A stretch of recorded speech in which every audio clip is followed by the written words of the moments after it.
Thank you very much, Briggs. Thank you, Ebrima. I'm going to break protocol because I want to recognize the minister, Professor Penda Mbo, and I want to also add my condolences. And I also want to recognize some of the people I have been on this long journey with about 30 years ago, and some of them are in the room now. Professor Usman Khan is here. We come a long way as young scholars and researchers. I also have Dr. Maria Maturi. Again, I remember all of you in those days of glowing youth. And here we are. It's been a long journey. I want to thank our colleagues on the West African Democracy Fund. I want to thank Trust Africa, members of the steering committee who were with us, who worked all day for 2 days. Because I think what we were doing was important, although increasingly some of my younger colleagues in philanthropy are beginning to hear me and becoming more and more skeptical of the transformative power of philanthropy in itself, because I think philanthropy is not enough. I think there's a lot more that, and that brings us to I will call it a conversation tonight. I don't want to call it a keynote address. I think that's a very pompous notion in terms of what we're talking about. Our conversation tonight. What does it look like to have a situation in which both governance and resourcing of, again, I believe I'm not very young anymore. So I believe that in my old age, I'm becoming more and more uncertain of the old certainties that I held. When I was younger, I was more ideological in that sense. I had a faith in the unshakable notions, unshakable concepts. But I'm beginning to see that things are not as they really were. With time, with reflection, with the way the world has changed. And that's one of the things that I want to challenge in this conversation. I want to challenge the way we see the world. I want to challenge our notion, some of the polarities that we have been given, profit, non-profit, not for profit. I want to challenge the attitudes, and I'm glad Prof is here because he was in the struggle. You know, I don't know whether you like to be called a left-winger now. He was in the progressive struggles. Even the divisions, Professor Amadi, the divisions we made when we were, the alliances we failed to build, the coalitions we failed to build, because of the way we saw the world. Some of us, when we started, we were completely and enormously anti-wealth, and yet our struggles, the transformation of our people required wealth. Maybe not for our personal use, but you needed resources to be able to make things happen. And that's some of the changes that I'm seeing today in the world in which we are in today. We are in a world of ruptures, epistemological rupture, spiritual rupture, economic rupture. We are in a world in which things are fracturing seriously.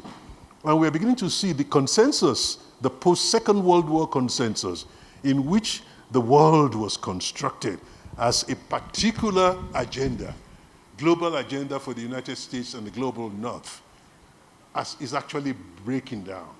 The norms of the establishment that set that up, that built the international financial institutions, that built the United Nations, all of those norms from the end of the Second World War, we are seeing that they are being torn apart today.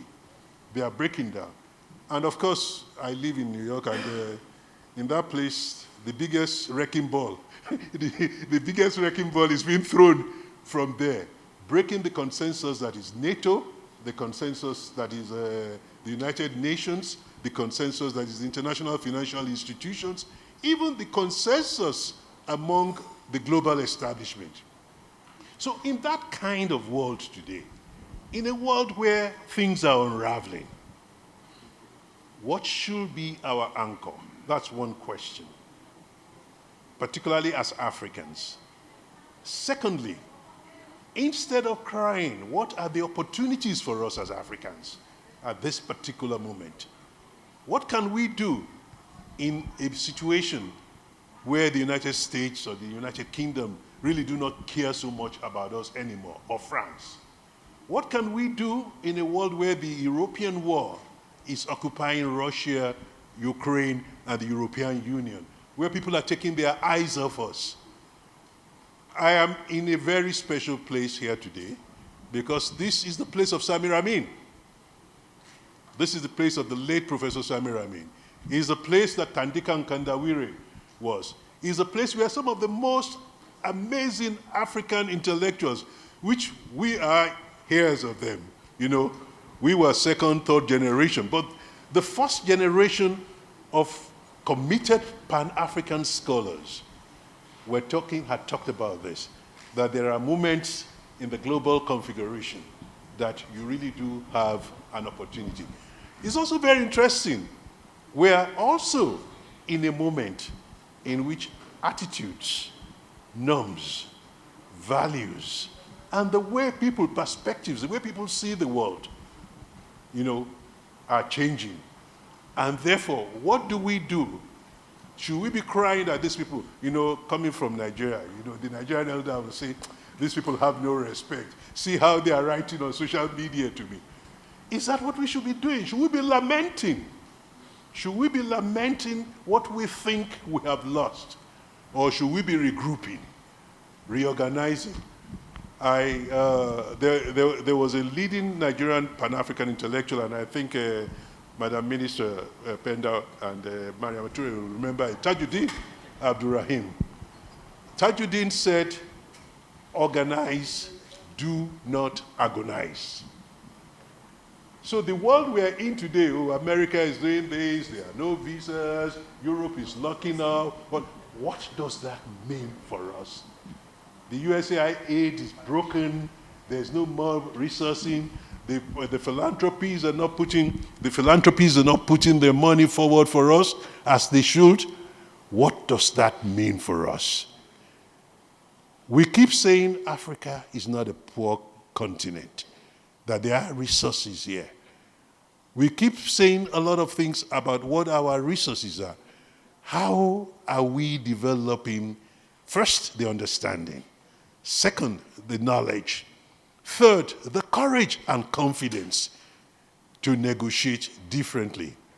And how are we working together in collective groups? And that's one of the things that came up in our conversations today with my colleagues and friends in the steering committee of the West African Democracy Fund. We had a very, very intense conversation looking at structures, looking at organizations, looking at things that affect the growth and the revitalization of democracy. But I think this is the time to challenge the notions very seriously. We all have talked about democracy not just being electoral democracy. What is the nature of voice? What is the nature of participation? What also is the nature of tolerance among leaders? How do you interact with people who are irreverent? They are irreverent because they are hungry. They are irreverent because they are impatient. They are irreverent because they do not see a stake for them in your structure. Some of them will take other kinds of situations. They will go into all sorts of fundamentalisms of faith. Others will have a secularist way of dealing with some of these problems. But what I am trying to say is that the world is not going to be the world it was, the world we grew up in, the world we are comfortable with. You know, the world in which you have all the polites, when you speak to people, people are not even social. The very nature of some of the new technologies in particular does not even advance polites, does not advance, you know, the kind of common decency that we assumed. But then they were our assumptions. They worked for certain generations. are those common decencies, perpetual decencies? So are there moral absolutes, apart from the sanctity of human life, the issue of well-being, in terms of the way we interact with each other, the way we... For instance, one of the interesting things was all these things. I have also a professor of law here. All these things about the law of contract as the basis for the old kind of capitalism that we had, maybe mercantile capitalism or even the industrial capitalism. Contracts are being broken every day now in terms of transactions. So the question that I'm posing for all of us is that how do we prepare ourselves for the emerging world that we are seeing today? And if I'm going to say something, I'm going to say tighten your seatbelts, because we're still in for a long, rough ride before things settle. Whenever you have great, and I have professors of history here, you guys know this more than, I am a sociologist, you know this more than I do. Whenever you have great, significant changes in economic structures, in political economies, you are bound to have significant changes in society. Whenever you have significant transformations in technologies, and we live in a world in which that has occurred, with artificial intelligence, machine learning, the advances in biotechnology, the advances in genetic sciences, satellite and space technologies, the world has significantly changed. And those of us in Africa, based on certain principles, and that's one of the things. So what should stay when many things are going? I believe that one thing that we have that we might be able to give the world going forward will be what I call social cohesion and solidarity. If we can build on the social cohesion and solidarity that comes from our family, we should never lose that. No matter what technology does, I know people now, in some cases, people now have robots that do everything for them. They don't even have to have human contact and all of that. They can do that. So, but the social cohesion that keeps society together, that helps society to build its solidarity. So that's one thing that is coming from who we are, from our primordial being, pre-colonial beings, that I think we need to find new ways of constructing that. Maybe political parties will not do that for us, because political parties were not instruments that were natural to us. They were constructs of the colonial and post-colonial era. Or even if we construct the political parties, what do we do with political parties? Should we continue to retain the political parties that have adversarial content? Or should we have political parties that seek to build coalitions, seek to build consensus, seek to have unprecedented conversations across groups, the kind of thing Habermas talked about, being able to talk, because that's beginning to be one of the biggest problems we are facing in the world today, not being able to talk across barriers, not being able to talk across differences. And some of the institutions we have will definitely lead to that. So this brings me back to what I think are basically the fallacies of the polarities we have inherited from our colonial being, our colonial ontology, our colonial being, as colonial being and post-colonial beings. The fallacies that we have inherited around polarities. The way we were thinking in Cartesian terms, in dualities, in linear terms, that even if you go back to traditional African indigenous knowledges, were not the mode in which we were structured, in which it is either or. It is not a continuity. And that is where I challenge, when I was speaking to Ebrima and Kumba, I said we need to start thinking of how do we find resources, not just money, to do good, to transform our societies. And it's not going to be from Chukwuemeka or myself or Kole. We are all representatives of, global North philanthropies. It's going to be how do we mobilize the resources that And of course, there you are. How do we mobilize the resources of our continent? When I was in the Ford Foundation, I used to say to some friends in Lagos, I'll say, you come to me and you write 10 pages and you get $200,000. You cannot look Alhaji Aliko Dangote in the face and talk to him for 1 hour and get $10,000. What's the problem? Is there a lack of connection? We need to find new ways of building resources for our own development. I'm not very comfortable with using the word development anymore either.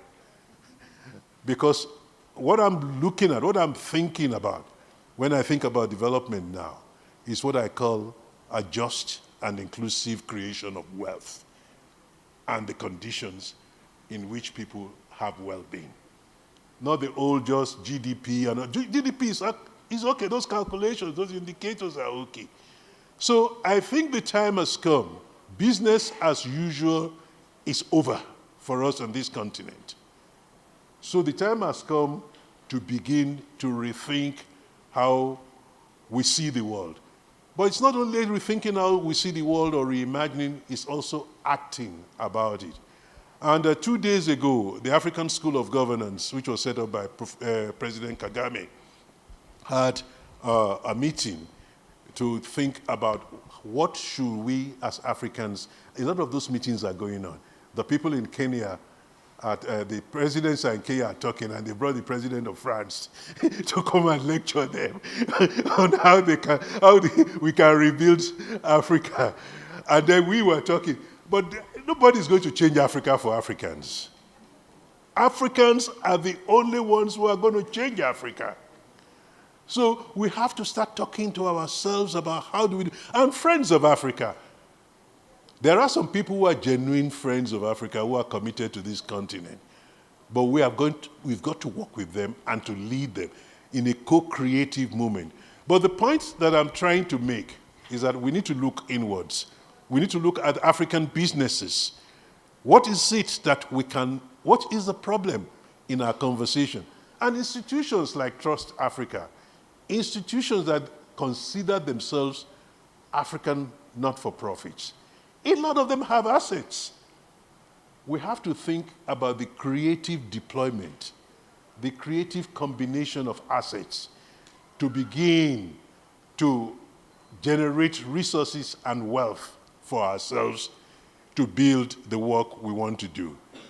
So the closure of USAID, Doji, what Elon Musk did, and the closure of USAID became a big crisis for us. Became a big crisis for South African universities. The whole health research in South African universities is in trouble because particularly the big 6 universities are all connected to the Harvards, Johns Hopkins, and all of them for all the major research they were doing. Once that was cut, NIH resources, all of them. So the time has come for us to begin to think, it's not going to be an easy work. I don't know what Trust Africa is going to do with its resources to generate other resources. But some of that will involve displacement. It will involve disruption. It will involve disorienting us. So you have that beautiful building. Is that how that building should be? Can that building do more than it is doing? It's a challenge. I'm not giving answers. I'm only asking questions. A lot of us, even Kodesria, even beyond endowments, before we used to think about not-for-profit is equal to endowments. But there are all kinds of social investments. There are all kinds of social funds that we can do. So that's the challenge for those of us who claim to be not-for-profit. We need to reimagine how we find resources to be able to do the work we want to do. So mindset must be changed, number one. And that was the theme of the conversation with President Kagame 3 days ago, and a couple of other people, about 25 people. He called them in and to have a discussion. And there's going to be a conference in August around changing the African mindset. We have to change our mindset. Beyond we talk about decoloniality, beyond the colonial mindset, beyond the mindsets that we take for granted. That's number one. Two, new alliances and collaborations. We must learn to work with each other first, but we must also talk to unusual partners, the people we never partnered with to make a change. When people talk about social enterprises, you just think of the individual young enterprise. Or when you think about startups, you think about the various ways you could mobilize resources. I think that's a challenge on us. We must find resources within us in a multiplicity of ways, using all sorts of financial instruments and combinations to be able to do the good work we want to do. Because nobody is going to give us the money for the good work, or they're not going to give us enough for the good work. So I want to challenge us. What is it in our mindset that is holding us back as we think? Maybe some of us, we've been doing the same thing for 50 years. What is it in the partnerships and the collaborations that we have, the coalitions that we build, the movements that we work with? I think all of these are necessary. And they are all part of the resources. You know, they are not just, money is not the only resource. You know, there's being human alone, being in Africa alone is a significant asset if we use it properly, if we convert the resources of ourselves to that. So first, we need to change our mindset. Second, we need to build new coalitions and partnerships. Once we change our mindsets, we will see wealth, we will see asset where it was not existing before, and we will mobilize those assets. And fourth, our institutions must be reconstructed. A lot of the tax law, a lot of the things we are using in not-for-profit is based on British, American, French, and European tax laws. It's related to the nature of the way capital developed in those countries and allowed the creation of philanthropy. We keep complaining we need our tax laws to be changed. And then we do in Becky's school, Becky Moyo, CAPSI, in Wits. They've done all kinds of work. They can tell you the number of the number of countries in Africa that have tax laws that favor philanthropy. That is still a fallacy. That is still unimaginative, you know? You are still thinking that, yes, you have to wait for the president of Nigeria or the legislature here or any of those places to change the tax laws for you to do philanthropy. So, ladies and gentlemen, this is the challenge that Ibrahim Assal gave me, because we've been talking about this, and I think there are going to be many people are beginning to meet on this continent in different places. It's a moment of crisis. Polycrisis is a moment of rupture, but it's also a great moment of opportunity. And it's up for us to take the opportunity and to learn from it. Thank you.